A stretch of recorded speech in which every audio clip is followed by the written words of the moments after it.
woman calling out for help. You would swim and move the floating bodies out of your way.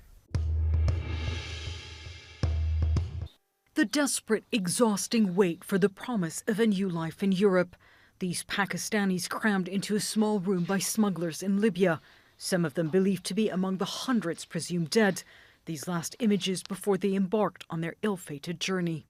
About 750 refugees and migrants were packed into this fishing vessel bound for Italy before it capsized off the coast of Greece.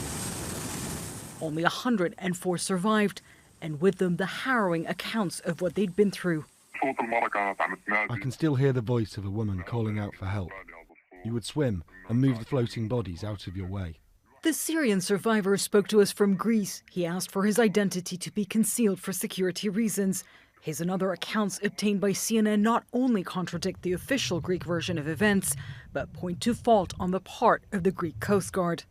Greek authorities, who watched and were in communication with the boat for an entire day, insist that it was not in distress and refused assistance. Our investigation tells a very different story. Just before 1 p.m. on June 13th, the boat was first spotted by the EU's border patrol agency Frontex, which says it notified Greek authorities of a, quote, heavily overcrowded fishing vessel. Those on board were in distress, lost at sea with no food or water for days, according to survivors and activists in touch with the boat throughout the day.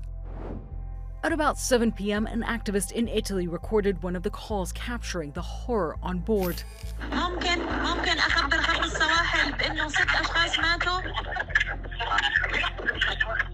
As activists repeatedly relayed calls for a rescue to authorities, 2 merchant vessels approached the boat, instructed by the Greek Coast Guard to provide the boat with food and water.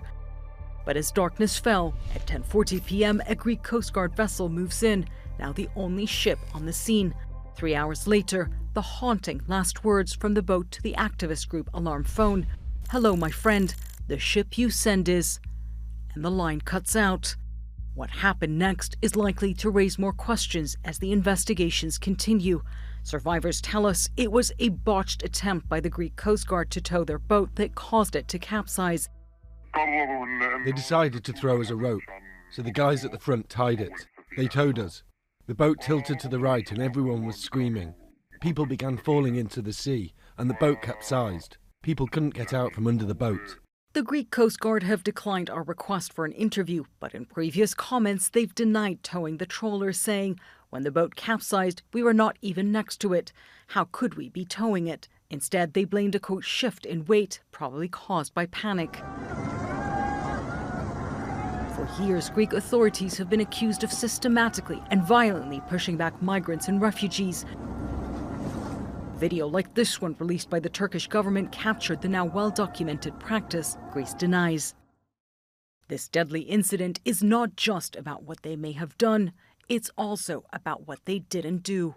It was clear it was unseaworthy. It was clear that it is part of a trafficking movement from Libya to Europe.